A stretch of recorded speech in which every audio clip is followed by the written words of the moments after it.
स्वाध्याय TV.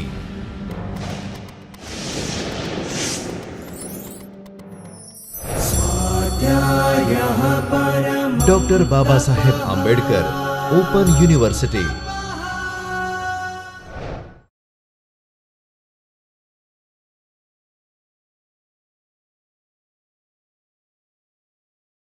Namaste dear students, I Dr. Himanshu Patel welcome you from the Chaitanya studio of Dr. Baba Saheb Ambedkar Open University. We are in lecture series on Java programming. In last session we have write down some program related to loop statement or iteration statement. We write down program which demonstrate use of for loop, while loop and do while loop. In today's session we are going to discuss one of the important topic which is array. Array is the most efficient way of representing related information. So, we will take array in today's session. So, first we start with what is array. We can define an array as a group of similar type of variable that are referred to by a common name. Array offers convenient means of grouping related information. Suppose you want to relate multiple data of same type, then you can use array. Array of any type can be created and may have one or more dimensions. Now, we can have array of integers, we can have array of float, even we can have array of object also. And how can we differentiate these data from each other? So, what we can do is we can use index, which is sometimes also known as a subscript. So, by referring to the index of array elements, we can refer to individual items stored in array. So, individual data is called elements of array and together it is called array, and we can access each element of array using index or a number which starts from 0 to the size of array. So, let us take one example so that you can better understand. Now, we have single dimensional array. So, a single dimensional or one dimensional array is essentially a list of similar type variables. On screen you can see that there is a variable of type float and it is declared as a array of float data. So, float temp and empty bracket designates temp as a array of type float, and you can see on screen we have 7 elements stored inside these array variable. Now, assume that these are the temperatures of weekday taken at a particular time for analysis purpose. So, these kind of information as a single dimensional array. Now, how to declare array? So, the general syntax for declaring array is first you have to specify type and then you have to provide variable name and then you have to provide empty brackets, because array in Java is dynamic and we do not specify the size of array in advance, we can specify the size of array at runtime.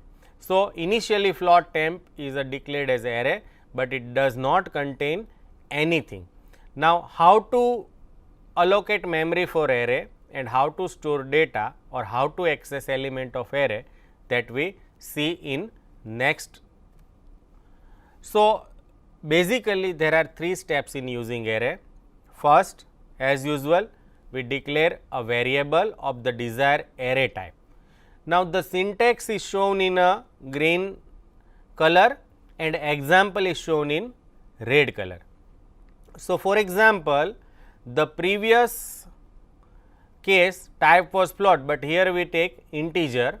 So, temp is a integer array in this case and general syntax is type and then variable name and empty brackets. Now, remember it does not actually create array, but it just declare variable as a array.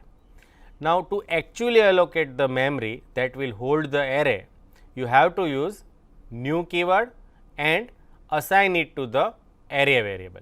For example, the general syntax is variable name is equal to then new, which is keyword and operator also, then you have to specify type, and in square bracket you have to specify size. Now, look at the example. Here we write down temp is equal to new integer and in bracket we write down 10.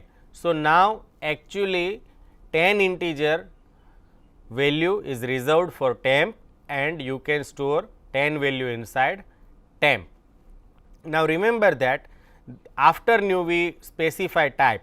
So, these types should match with type used in declaration, because Java is a strictly typed language. Now, once we allocate memory, we can store or retrieve value inside array using subscript. So, in last line you can see that we can write down temp and then into bracket we can specify the position or value of index, and then by writing equal to and value we can store value inside array element. You can similarly print this value that we can see in system.out.println as a temp 0. So, these are the general steps while using array. We can initialize array at declaration as well as at runtime. For example, while you declaring array, you can always initialize its element. So, here in first case we specify empty bracket and then equal to sign, and in curly bracket we specify the elements of array separated by comma, and at the end we write down semicolon. Now, same thing can be achieved at runtime. So, in second case initially we declare array as a empty, then we actually allocate memory for A by writing new integer and its size is 5. Now, we can use for loop to initialize these values. So, our index always starts from 0. So, here we write down integer I is equal to 0, I less than 5 and I plus plus. Now, A of I is initialized to I plus 1, that is A0 is 1, A1 is 2 and so on. So, this is how you can initialize an array. Now, next we discuss array index bound. In C and C++, we use static array and there is no check on array bounds. Suppose you are trying to access array element out of its bound, that is range, then it may not generate error, but it may crash your program. But in Java, it provides facility to strictly check that you always refer to array index inside its range or boundary. So, Java will not permit you to use negative value or index which is outside its range. So, for array indexes, negative numbers or numbers greater than the length of the array is not allowed. So, this is the benefit of Java while using array, that you need not to bother whether you are accessing array element inside or outside its range. Now, consider a case, suppose we have 4 salesmen and 4 regions and each salesman selling items in each region. So, we can have a row and column format where row represents salesman and column represent region, and each cell represents value sold by particular salesman in that region. So, these kind of data can be represented by 2-dimensional array, which is also known as a multi-dimensional array. And suppose we have different group of these type of tables, this is called 3-dimensional array. So, in Java, multi-dimensional array are actually arrays of array, and to declare a multi-dimensional array variable, we specify each additional index using another set of square brackets. For example, here we have one integer 2D array with name m. So, here 2 bracket represents that it is a 2-dimensional array, and suppose we have a group of these two-dimensional array is called three-dimensional array, and it can be specified as an integer 3D and 3 square brackets. So, this is how you can declare multi-dimensional array. Now, we take conceptual view of two-dimensional array, that means how to access element stored inside these two-dimensional array. So, on screen you can see we have one integer two-dimensional array A, and these two square bracket indicates that it is a two-dimensional array. Next, we allocate memory for these. So, we write down A is equal to new integer and we write down 3 by 3. The first specifies number of rows and second specifies number of columns. So, on screen you can see we have actually 3 into 3, that is 9 elements are allocated for these array, and it is represented by these 3 rows and 3 column. Now, the first element is referred by 0 0, and first 0 represents row number and second 0 represent column number or column index.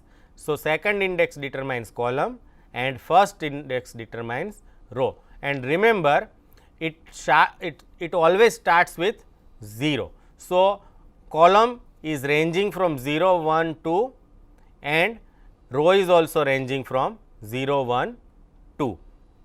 And remember that Java creates dynamic array. So, it is also possible that in different row we can have different number of columns.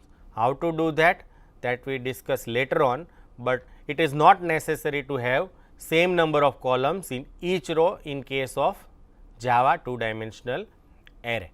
The next we take one example of two-dimensional array, where when to use two-dimensional array. For example, we want to add two matrix. Now, to add two matrix we should have same number of rows and columns in each matrix. So, that is the condition for adding two matrix. So, here you can see that the first matrix is M1 and it is of size 3 by 3, and second matrix is M2 which is also of size 3 by 3. So, how the addition of these two matrices also result in another matrix called M3. Now, how to add two matrix? To add two matrix, we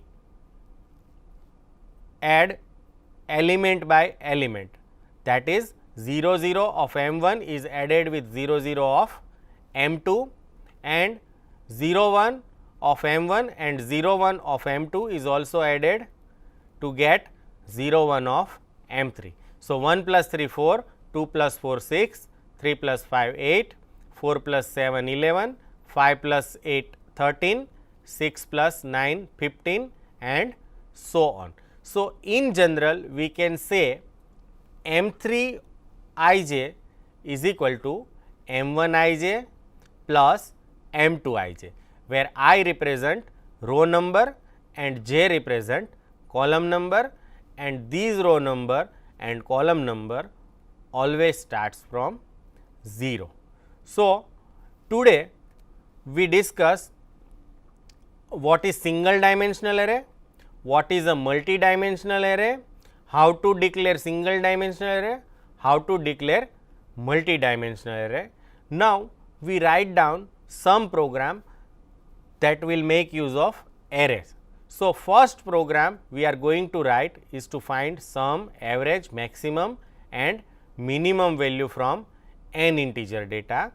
The second program we will write down is to sort array of integer data. Now, sorting may be ascending or descending, that means from smallest to largest or largest to smallest. Third program we will write down is to read, display and add two matrix. So, let us start. So, here I am going to create new project. Our category is Java and Java application. Our project name is array demo 1 and then I press finish. Now, inside this we will create a new class with name statistics and then we press finish. So, inside these we write down first program which is to find sum, maximum, minimum, etc. So, here is our class. Inside these we are going to write down main method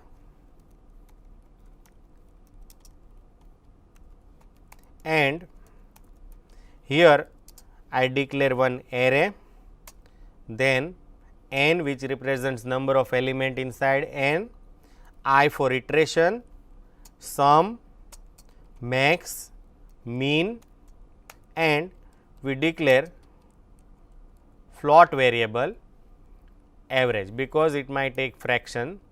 So, we also declare one scanner object to read data from user. So, here we declare scanner class object and initialize these source as a keyboard. Now, we ask user to enter how many elements he want to store inside these array. So, here I write down how many elements and whatever value given by user will be stored inside these n variable. And remember, array index always starts from 0. So, we initialize I from 0 and I less than n and we increment I by 1 every time. And now, we are actually asking user to enter data. So, here I write down enter element. Now, suppose I want to specify the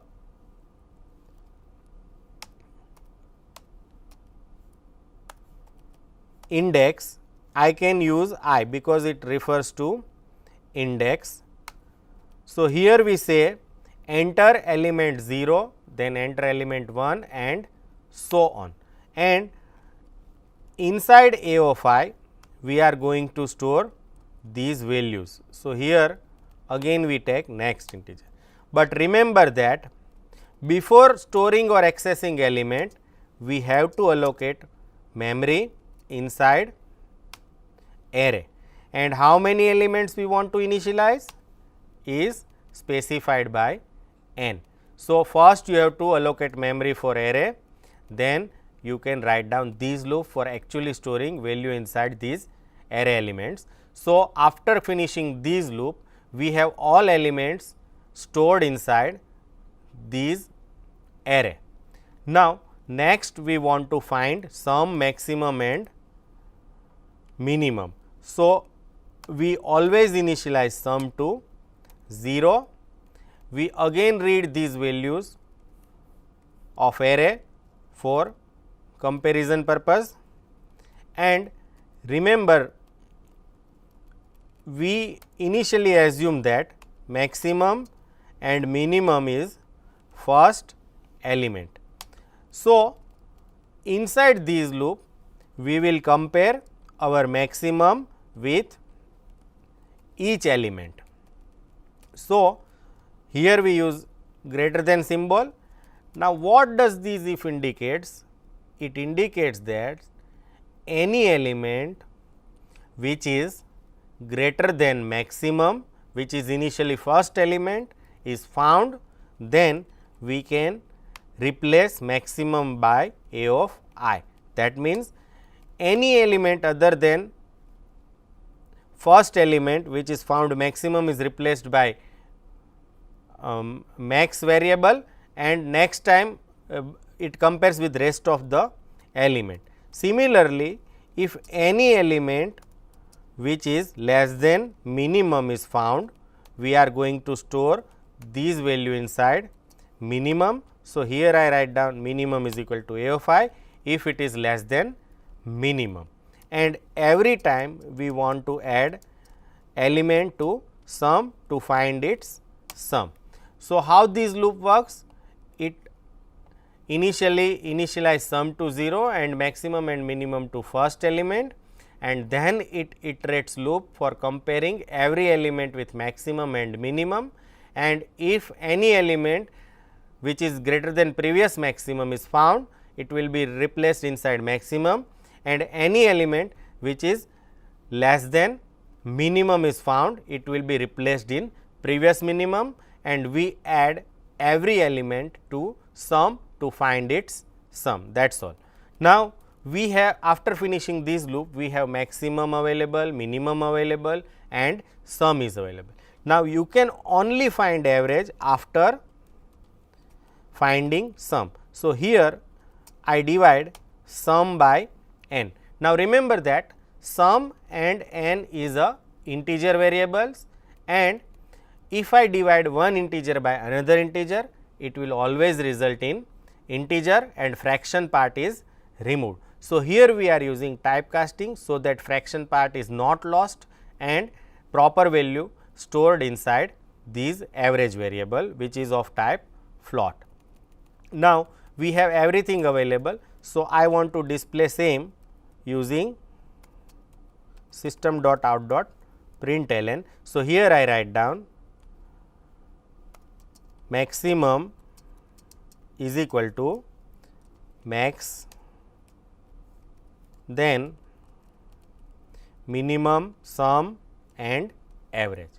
So, here I write down mean, here I write down sum, here I write down average, and before that we write down number of elements, which is represented by n. So, maximum, then minimum, sum, n, which is a number of element, and average.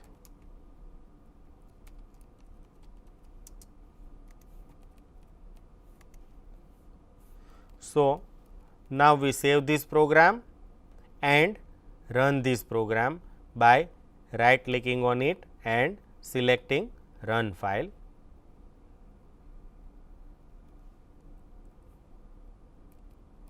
Here we forgot to write down static, so it does not find main method. Now, save this program and again run this program.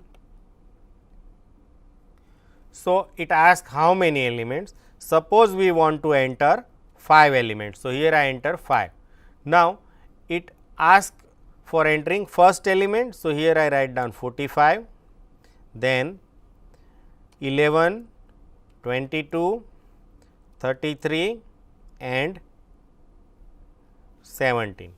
So, you can see that our maximum value is 45, minimum is 11 and sum we get is 128. Here number of elements are 5. So, average is 25.6. Now, remember, if you do not write down that typecasting in parenthesis, then it will result in 25. So, this is how this program runs. Now, we test it for another values. So, here I write down 7 elements and I provide value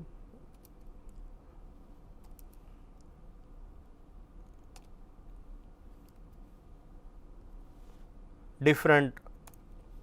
Here maximum is 9, minimum is 1, sum is 33, n is 7 or and average is 4.71 that you can see on screen. Now, we write down another program which demonstrates sorting. So, here we create new Java class and its name is sorting and then we press finish. Now, again we declare one integer array n which designates number of elements inside A, and we declare one temporary variable and we declare two another variable for sorting logic. Here we declare first scanner class object, so that we can read data from user. So, here is a scanner class object and here is its instance, and our source is a system.in, and then we ask user how many elements require. So, we can store this value in n. Now, we start reading data, but before that we have to actually allocate memory inside A. So, we write down A is equal to new integer and number of element we require is n.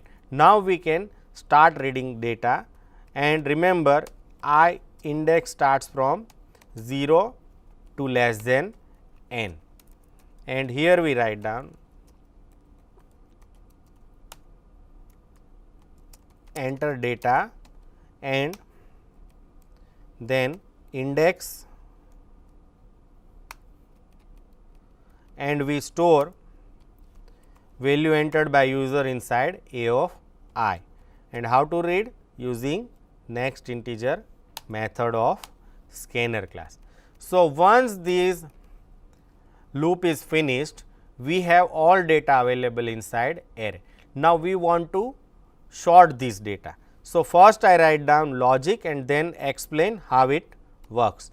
So, here we are using features of nested loop. So, these loop will ranging from 0 to less than n, that is it refers all the elements by I.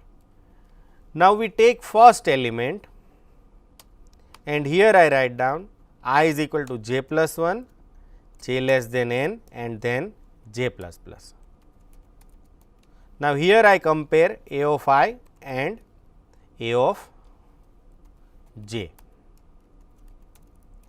and remember here we use greater than sign. Now, how this works? So, actually this coding means we take each element of array one by one starting from 0, then 1, then 2 and so on, and this loop starts from I plus 1. That means, if I take first element, my inner loop starts from second element to n. So, here we are checking whether any variable which is less than I is available. That means, any element which is less than first element in first time execution will be replaced with I. So, here I exchange A of I with A of j.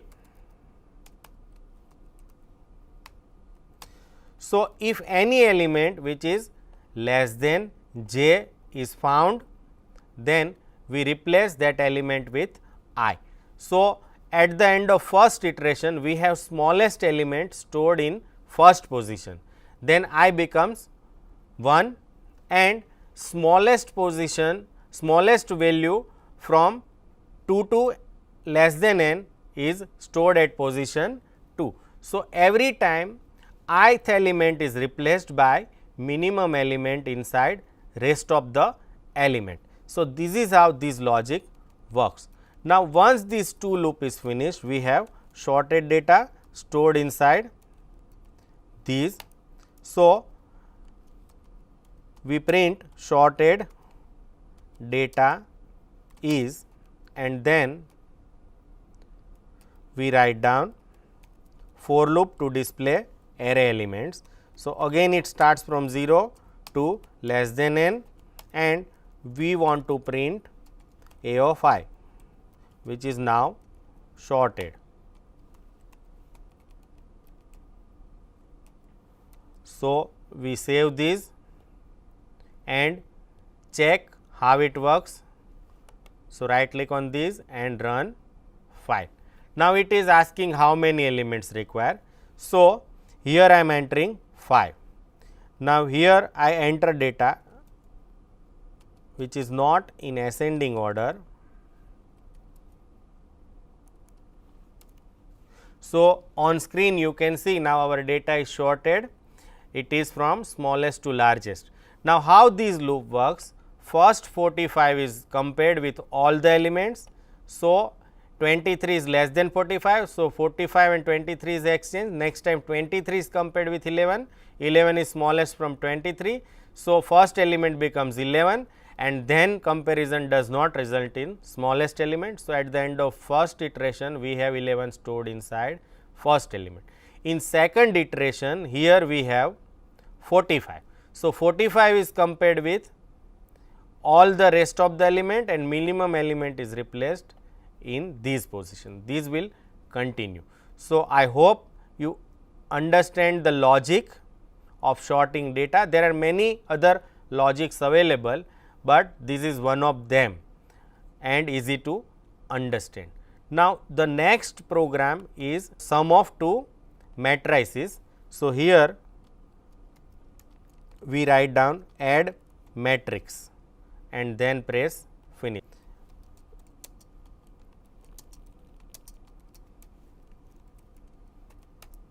And we declare 3 matrix and its size is initially unknown.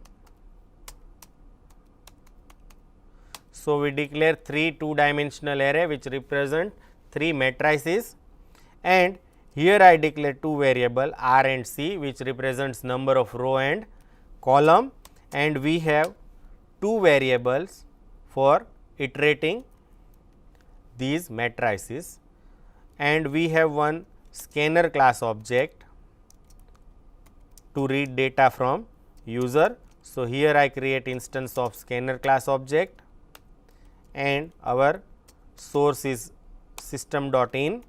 Now, we can ask user how many rows it requires. So, first dimension is row. So, how many rows we ask for to user, and whatever value entered by user is stored inside R. Similarly, we ask user to enter number of columns in each matrix. So, here I write down how many columns, and whatever value entered by user will be stored inside C. And next we allocate memory for these matrices. Our type is integer. So, first represent R which is row, number of rows, and second represent number of columns. Similarly, we use same size for other matrix, because for adding 2 matrix we should have same size of each matrix. So, here we allocate memory for 3 matrices which is M1, M2 and M3. Next, we want to read data in these matrix.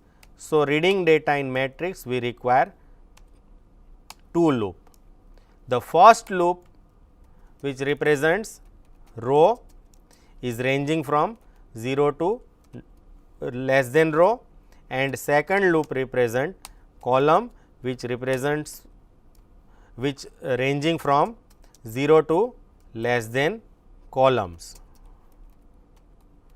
and inside this loop we will ask user to enter element of matrix. So, here I write down enter element. Now, remember the first is a I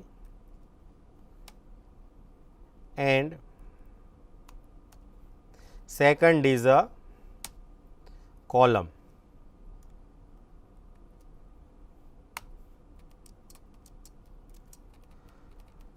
And we are going to store inside M of I j whatever value entered by user.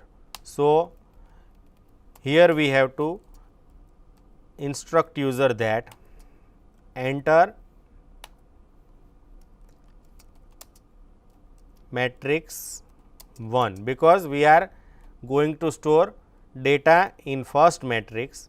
Now, same we write down for matrix 2. So, copy these and just change this caption to matrix 2. Now, row and columns are same, but this time we are going to store data inside matrix 2. Now, we want to add to matrix. So, here we write down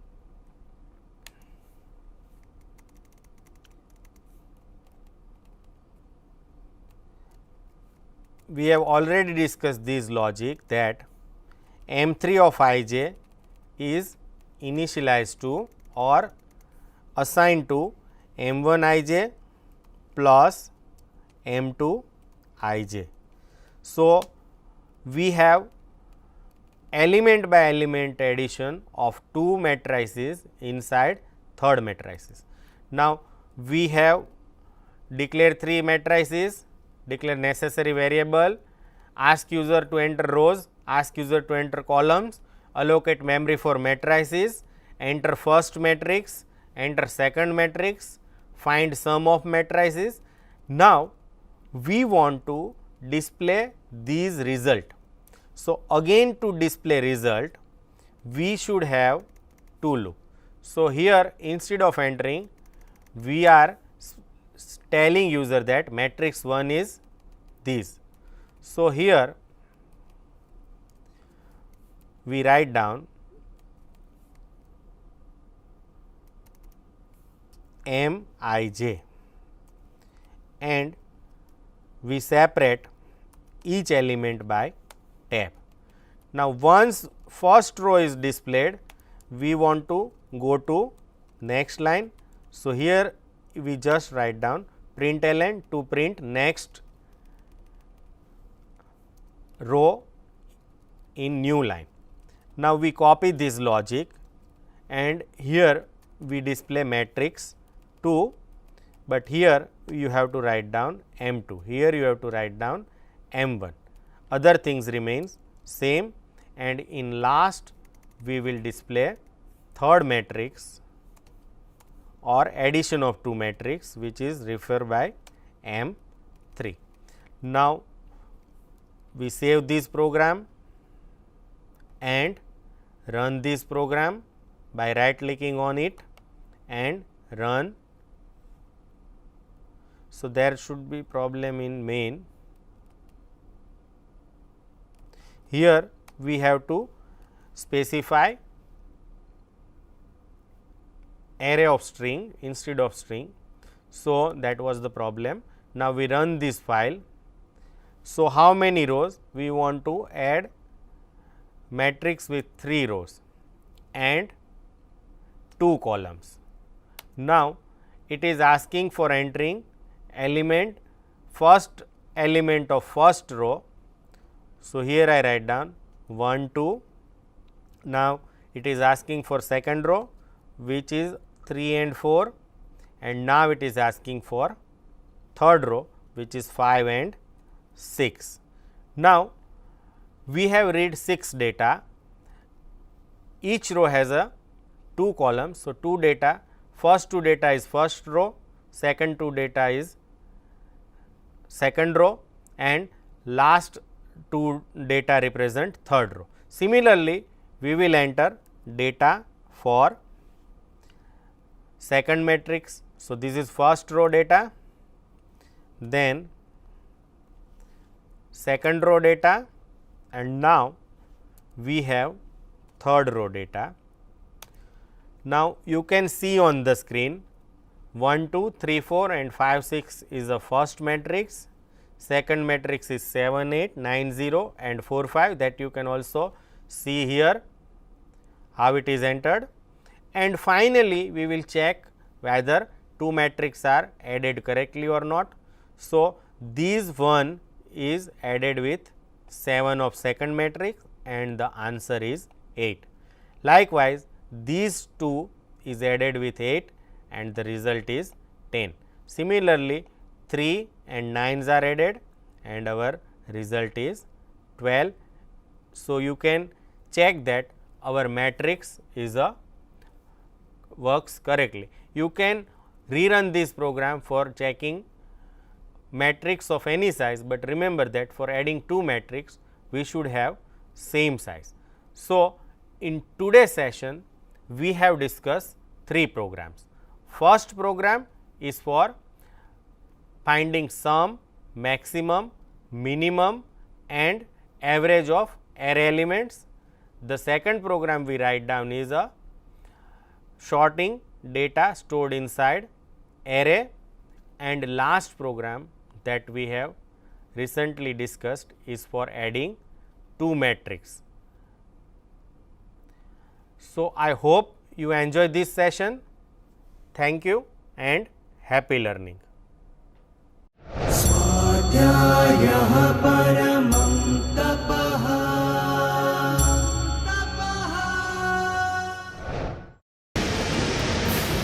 स्वाध्याय TV